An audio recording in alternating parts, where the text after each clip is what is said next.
The sooner we obey the rules, Mhm. the sooner all this will be over. I mean, what kind of complete nonsense is that? People they've got on this review, they're not the sort of people who understand what everyday people suffered. So these arguments in favour aren't necessarily the broader perspective of what's good for democracy.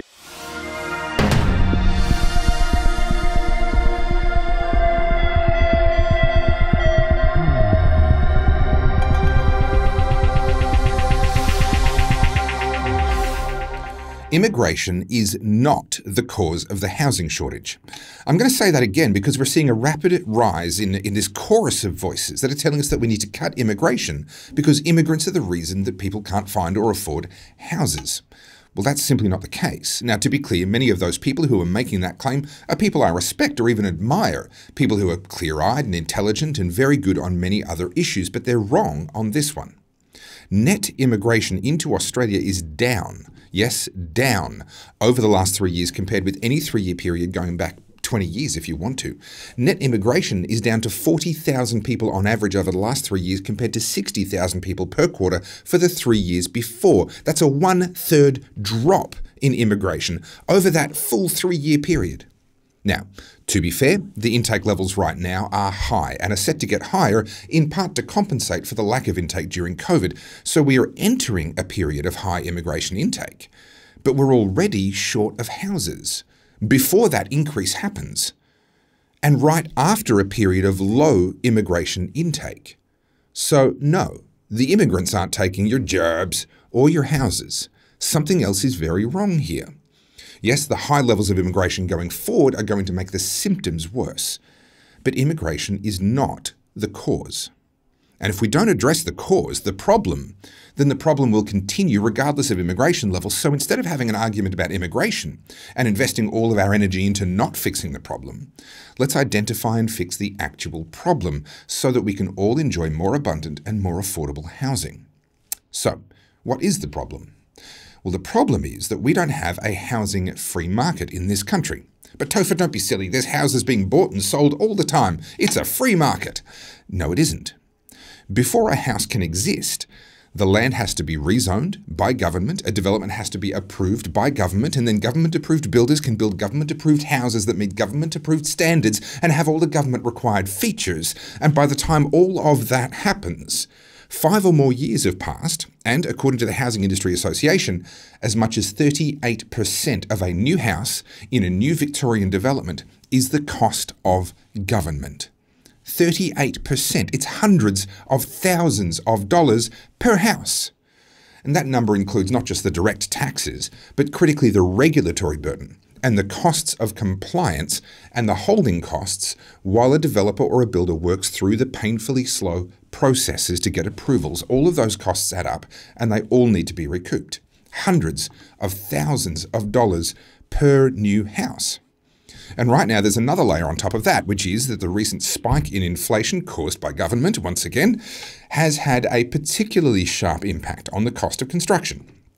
Meaning that building just got even more expensive and lots of builders who have approvals are simply not proceeding with their builds. They can't make any money on it because as much as you might feel that house prices are skyrocketing, they're actually not keeping up with the increased cost of building supplies and the costs of construction. And when you add to that the costs of government, these builders would be losing money if they went ahead and actually finished those houses, even the ones that have been approved. What all of this points to, though, is that we can fix the housing crisis, and quite quickly, by getting the government out of the way. Let people develop. Let them subdivide. Relax requirements around block sizes and house sizes and room sizes. Governments love to talk about the need for affordable housing, but they never admit that government is the reason that affordable housing doesn't exist. It's the government's own rules that are making housing unaffordable. Lots of people actually like these regulations, especially if they're rich enough that they can afford them. They say things like, oh, I wouldn't want to live on a block of land smaller than 400 square metres. Well, good for you. But what you're saying is that anyone else who can't afford a 600, 800 square metre block is not allowed to buy anywhere at all unless they can afford something big enough for you. You can afford it, but you're keeping down people who can't. You're keeping poor people poor. Oh, I don't want to live in a medium density housing area. Then move. There's a lot of room in this country. Go find somewhere quiet that suits you. Oh, but I like it here. Yes, and so do all the other people who would like to join you there. The fact is that humans are better off living near other humans. Life is easier. We get wealthier. Living in sparsely populated areas is either for the very poor or the very rich. The rest of us in the middle, we gravitate towards population centres for good reasons. And just because you like how it was when you were the new kid on the block isn't a moral justification for shutting the door behind you and stopping others from then coming to the same place for the same reasons. That principle is true of housing and cities, and it's true of Australia as a country. Immigration is not the cause of the latest round of housing shortages. We are. So let's focus on fixing the problem and not just treating the symptom. Here's the news. Cast your mind back to before the last federal election, if you can remember that long ago, and you may recall that promises were made. Specifically, Anthony Albanese promised that if he were to win election, he would hold a royal commission into COVID, looking into all the various aspects of the COVID response. Well, that was quite some time ago, and the Royal Commission has not been forthcoming, but good news, we've just had the announcement of an inquiry. Surely that means that Anthony Albanese is making good on his word, and we will have a full and thorough inquiry into all aspects of the COVID response so that lessons can be learned and we can get it right next time. Right? Well, my next guest isn't quite convinced and has released a press release to that effect. It is Senator Malcolm Roberts from the Pauline Hanson One Nation Party. You are a senator for Queensland, and I'm very, very grateful for you coming on the Aussie Wire. Well, thank you very much for the invitation, Topher. It's always a pleasure to have a chat with you. Now, your press release caught my eye, but honestly, there has been quite a lot of commentary on this already. This is something that a lot of people are very quick to point out. The terms of reference are a concern, are they not? Can you take us through your concerns and why you felt the need to release that press release? Well, certainly. I do share huge concerns. I'll make a quote from Dan Andrews. He says, any inquiry into COVID-19 should be forward-focused and not centre on the actions of government during the pandemic. The premiers have rolled the Prime Minister because the premiers have done the dirty work for Scott Morrison. In the media release, I pointed out this is toothless. There's no power to compel witnesses. It's compromised because there's a limited scope. It's federal only. It's a whitewash to protect Labor premiers, as I've said. For example, they raised the topic of international border closures in the terms of reference, but not state. So it's strictly federal. He's running from a royal commission, yet the same man, Anthony Albanese, had a robo-debt royal commission, which was far smaller. Robo-debt was far smaller in cost impact. So he's broken his promise regarding a royal commission on the COVID tragedy, mismanagement, deceit. This COVID, what would you call it? COVID mismanagement was the most invasive and expensive responses in Australia's history. We're still suffering from it. We've got a high inflation. We've got excess of 40,000 excess deaths due to the COVID injections. We've got lingering injuries. You know, this morning I'm at a small business conference back in your old town of Melbourne. My old town, yes. And I went to print out my speech just for practicing it. And a lovely lady printed it out for me at the help desk, and I saw that she was walking very awkwardly, sure enough. And this is months and months after her third injection. But there's no doubt. I've got friends at home who've been paralyzed, literally woke up in the morning and they're paralyzed from the neck down. The three people they've appointed to be their reviewers for this panel, it's not an investigation, it's not an inquiry, it's a review. The three insiders appear to be compromised. They appear to be former public servants, and one or two of them look as though they've had lots of grants in the past, and this will be a ticket for lots more grants in the future. So what I'm going to do, Topher, is before the end of the year, as I said in my media release, I'm going to ask the Senate for an inquiry to recommend the Royal Commission terms of reference, because we're going to have one. Look, we need to. The powers that were seized by governments, state and federal, and the sorts of things that they did, it's quite extraordinary to think that we're going to have an inquiry, but that inquiry in the terms of reference, correct me if I've misunderstood, explicitly excludes unilateral actions taken by a state. And yet during the pandemic, we had now admittedly a different political party, the Liberal Party Prime Minister at the time, Scott Morrison, was sitting there saying, oh, well, the federal government can't do so many different things. It's up to the states. And now that we're having an inquiry, we're excluding the decisions made by the states. Isn't that where the response was, according to the federal government of the time?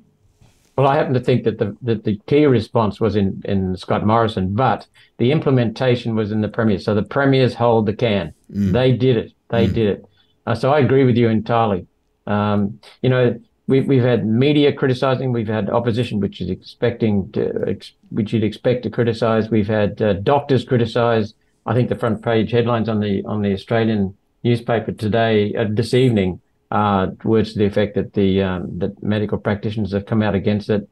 So we've got, as you said, the terms of reference include the following areas are not in scope for the inquiry. Yeah. Actions taken unilaterally by state and territory governments and international programs and activities assisting foreign countries are not in it.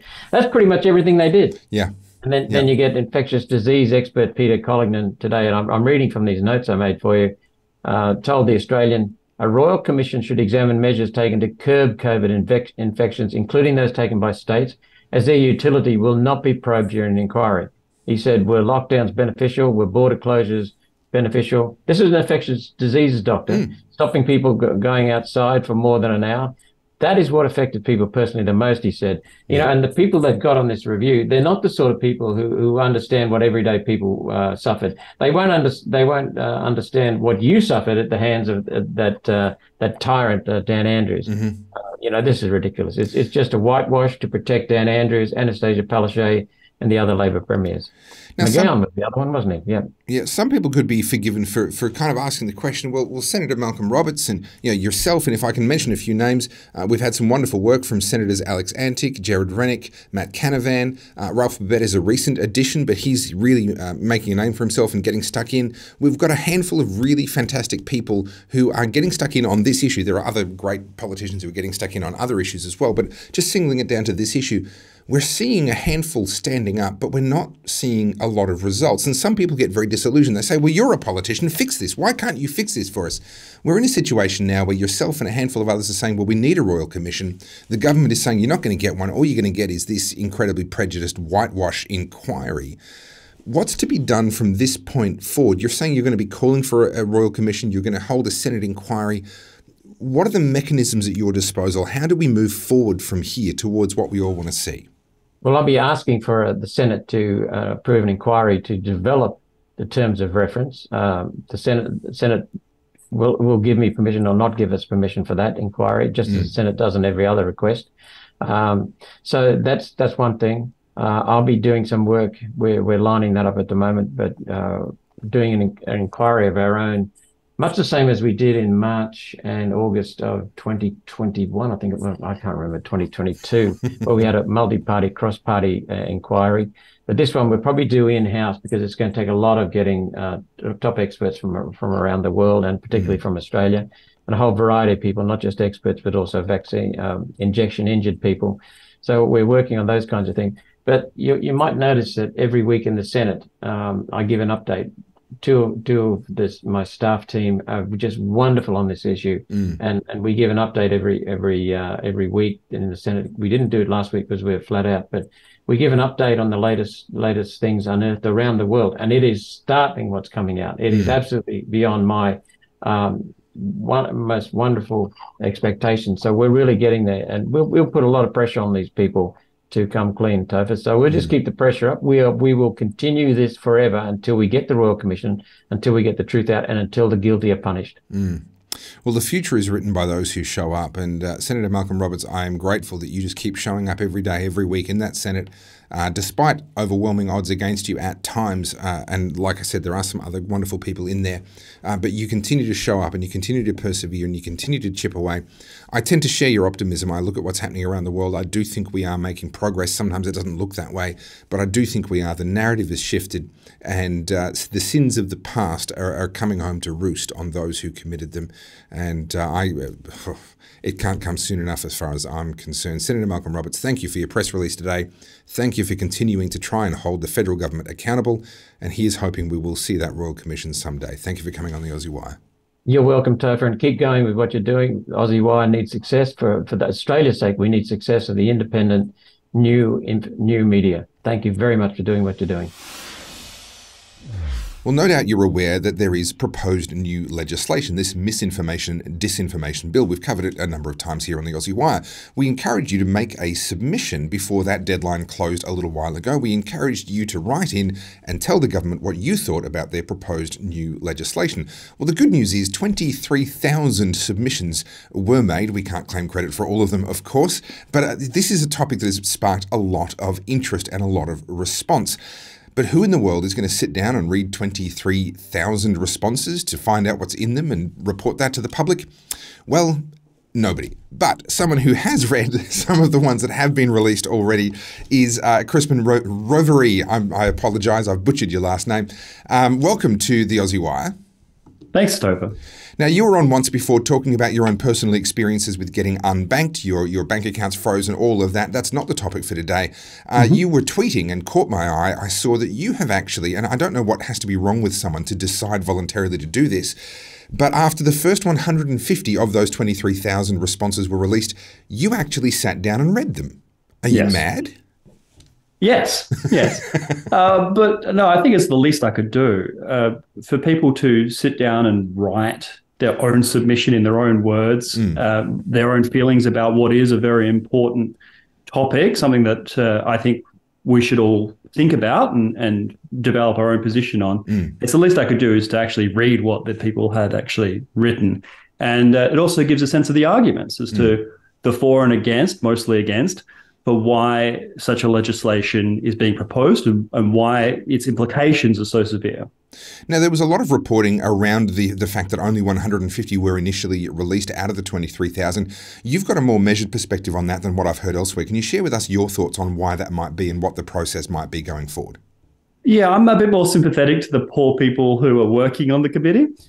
So they have to go through each and every one, make sure that they're legitimate submissions, draw from that some of the main points and summarize them for the politicians who will be debating them in committee hearings and so forth. Because when you write a submission, it is taken seriously. And so they need to do that on an individual basis, and they'll usually do that in a chronological order. And so they also will have data integrity concerns. If they just dump it all on the website, it could break down. They could lose some submissions. So there's a process of approval. Like, one person will read it, another person will tick it off. So it's actually understandable that they're not going to get 23,000 submissions all in one go. I think in a rolling basis, it makes sense.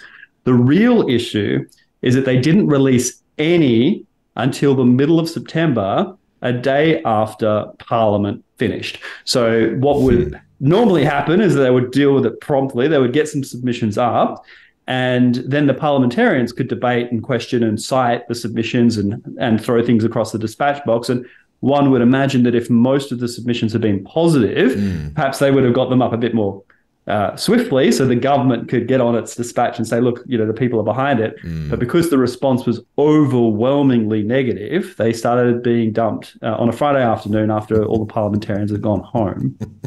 The games that get played. Now, you've read the first week's dump, the 150 there. You've read those. You've had a quick look at the second week's dump as well. You just said they're overwhelmingly opposed to the legislation. What are some of the arguments that you're seeing? What's some of the reasoning that you're seeing being presented in these submissions? Yeah, well, there's multiple stages. So first of all, whether it's even an important issue. We hear a lot at the kind of elite level that misinformation, disinformation is a grave threat to Western society. Well, that's not the conversation that most of us have at the dinner table and the issues that we face. So there's a question as to whether this is even important at all. Sure. Then there is how misinformation is defined. And then, of course, most importantly, who gets to define it. In this case, the government, and then the exemptions in the proposed bill. So the government is exempt, certain media outlets are exempt, academia is exempt, and yet ordinary citizens are covered by this proposed legislation. So the argument being put forward is, well, why is the government allowed to lie to us? If misinformation and disinformation is so grave and dangerous, why are they exempting themselves from it? Shouldn't that be something that we're all covered by? And then there is how the legislation will be applied. Will be applied fairly and evenly in accordance with the law, in a balanced way where it doesn't matter where you sit on the political spectrum, it'll be applied equally. Well, a lot of the submissions are simply pointing to the past and say, okay, a lot of things that were shut down, that have been removed, where people have been deplatformed, those were objectively true things that they were saying, and yet because it was politically inappropriate or politically incorrect, they were being deplatformed. And then, of course, ACMA itself may change its views on different topics, and there's no recourse for those people that have suffered, sanction of that. And then, of course, there is the chilling effect that people are afraid of as well, where the platforms will have to self-censor to avoid penalty. So it's not just ACMA coming along and saying, okay, you've breached this, you've breached this. It's that they set the kind of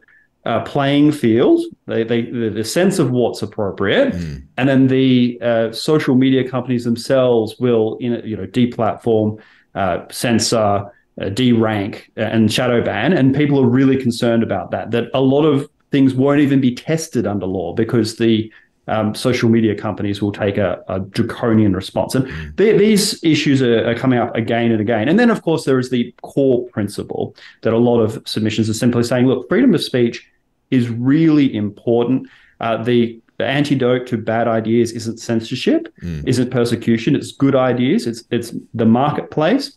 And if someone is wrong about something, if someone has an ignorant view, then they have an opportunity to be educated. Persecuting them isn't going to push them, to some kind of enlightened position. It's the open debate. It's being exposed to different ideas, and then they can change their opinion if that opinion is wrong, or if they have a point, they can share that and get support. So that's the threat to democracy is the main thrust of all that. But all of these points above are the consistent view. Now, you've implied that there might be a handful of submissions of that 150 that you have sifted through that were actually in support. What was the gist of those? What were the arguments contained there? I could put them into two categories, and I use categories broadly because there's only a few. Right. Those that were government agencies and supported directly by the government, they might put in points about, this needs clarification, but we support the bill, that sort of thing. So, of course, they're not going to be openly against it. And then those that feel that their misinformation is genuinely harmful, that people can be misled to do things that are self-harming. They can imbibe bleach or something because they're convinced that it's going to cure a disease. And then also if there are issues relating to information that they were receiving that was incorrect. So the idea that Wi-Fi towers might cause cancer, or those kinds of things where the actual working of the country would be undermined because of people's misinformation, disinformation. And we actually saw an article in the ABC where people were advocating that news organizations should be included in the bill as well, specifically targeting Murdoch Press, Sky News. So these arguments in favor aren't necessarily the broader perspective of what's good for democracy. It's usually those that have a particular political slant who don't necessarily want the other side to voice their concerns. Well, that's the nature of censorship. That's how it gets used throughout history. We've always seen that becomes true very quickly. Once the tools of censorship are in place, they very quickly become a partisan weapon from one side to the other. Well, Crispin, thank you so much for the work that you've done reading through those. Do you plan to keep reading through them as they keep getting dropped? It must be an incredibly time-consuming thing, or is this you've sampled it now and you're satisfied and that's it? I'll continue to sample. I've been unwell recently, so I've had more time on my hands to do it, and I won't have as much time going forward. But I think they're really good. Some people have even put in memes and things as part of their submission, so it's kept it entertaining at the very least.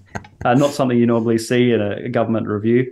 And I hope that the government and the committees take them very seriously, because the response is overwhelmingly, we don't want this. So I hope it's taken seriously, and people should go and check out the submissions for themselves. Some of them are very interesting.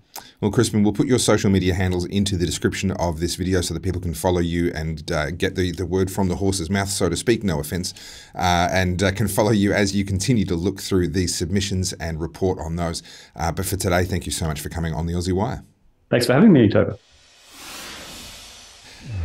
Well, here at the Aussie Wire, we don't normally report on celebrities and what they're saying on Twitter. We leave that kind of hard-hitting journalism to ABC.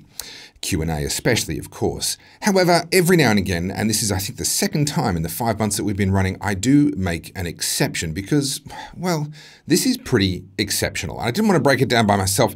I want to bring back on a Aussie Wire regular, someone who is well known to all of our viewers and someone who you should be following on all of his social media channels as well. Rukshan Fernando. Rukshan, thank you for joining us. Topher, good to be here. Good to be here to chat about the celebrities in Australia. I know. I feel like we're like auditioning for like Sunrise TV or ABC's Q&A or something. Like, oh, let's just talk about what celebrities said on Twitter today. But this is, to me, this really did stand out. It did cause a bit of a pile-on, which is regrettable. We'll get to that in a minute. But can you talk us through this tweet here? Yeah, this is Magda Szubanski, comedian, actress, and of course now a fact checker and misinformation police as well. She might be looking for a job at ACMA if that misinformation bill gets through, because as you can see in the tweet, she's asking people on Twitter specifically to gather screenshots and information about other people who are discussing the Voice of Parliament referendum, in particular the no side, who might be spreading misinformation, defamation, and lies. So she's asking for what I've termed, and many people online have termed, as a list to be made. And we all know what happens when these type of lists have been made in the past. So it's quite interesting that this is where we're kind of at with this debate. Well, Magda Szubanski, of course. I mean, I loved her in her role in Babe. For those that haven't seen it, Babe is a movie about an overweight, quite dumb, but ultimately very lovable creature and their unlikely relationship with a pig. And she does beautifully in that role. She does play that part very, very well. But she's written what might be the most meaningful winky face in Twitter history. I love this winky face at the end of "just for future reference," winky face. To me, that just... Maybe look, Magda is genuinely a lovely human being, and maybe she thinks she's being funny and she doesn't understand the subtext of what she's saying here. Help me out here. Am I reading too much into that? Look, it's possible that we're all reading too much into this, but with the with how everything is right now, with how heated this debate has become, and some of the context around this actual tweet itself, I think it's a bit more serious than that. There is this perception, particularly on the side of the Yes campaign, that anything that the No side says is either misinformation and lies, and they should be held to account. Now, exactly what they plan to do with these screenshots and so on, it's not very clear. Where they're going to submit it to. Is it something that happens if the No side wins? Does it happen if the Yes side wins? Like, it's not very clear what all of this is about, because a lot of the debate that we've seen online, I don't think it really rises to the screenshot status of people arguing about certain things about this thing. It's just people debating, right? People having basic political arguments. I don't necessarily think that it needs to be screenshotted to be like, oh, I told you so later on. Well, Magda Szubanski has gone on Twitter, and I won't put up every single tweet, but she's gone on to complain about the backlash she's received, and some of it has definitely crossed the line. I think there's room for robust debate. I've got no issue with that, but I think when people are just getting deeply personal and just getting unnecessarily savage, I think that crosses a line, and I think that line has been crossed in her case. So I have some sympathy for her there. However, quite a lot of the pushback has centred around her own hypocrisy, and I've got to say I have a lot of sympathy with the criticisers in that case. Let me play you a video that you may remember, especially if you were in Victoria during the lockdowns. This came out in 2020. Oh, Sherry, what are you doing? Oh, I can't help it, it's my carpal tunnel. I am subbing you off. I tell you what, I am so over this lockdown. Playing netball against yourself is not all it's cracked up to be, especially when you still can't even win. But you know what? It's not the lockdown that's the enemy, it's the virus. And the sooner we obey the rules, the sooner this will all be over and we can get back to the stuff that really matters. Nettie. Subbing myself back in now. Oh no, Sharon, you're hopeless. I am not hopeless. I'm the most valued member of this team. Authorised by the Victorian Government, Melbourne. Look, I don't want to be mean. That's not her finest work, is it? Am I wrong? No, you're not wrong. I think the more time that passes, and the more we look back on things like this, they do seem quite ridiculous. And it's not even for the fact that she's sharing, being involved in some type of government propaganda at the end of the day.